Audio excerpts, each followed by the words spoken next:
पछुआते पछुआते तो भूमि ना रउआ लोग से ही बार बार निवेदन बार कहे से कि अवधेश राजभर जी उपदेश देते रही हो आ कहत रही है कि कॉपी ली लो कलम ली लो बच्चन के स्कूल भेजे के बा आ पढ़ावे के बा लिखावे के बा तबे हमनी के मांग पूरा होई आ ना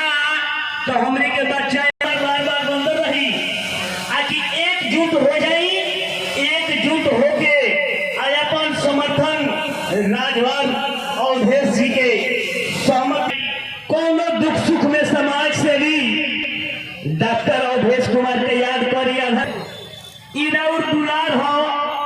राउर प्यार हो दुलार से बोलाई ना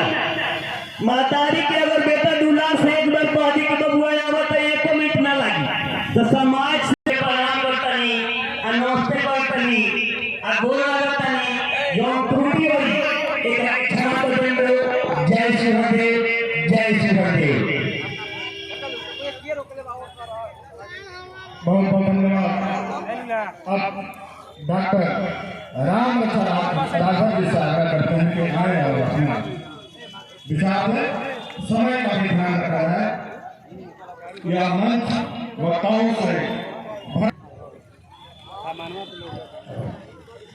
आज जिसके लिए कार्यक्रम आयोजित है उस राष्ट्रवीर महाराज सुखदेव राजभर के चरणों में वंदन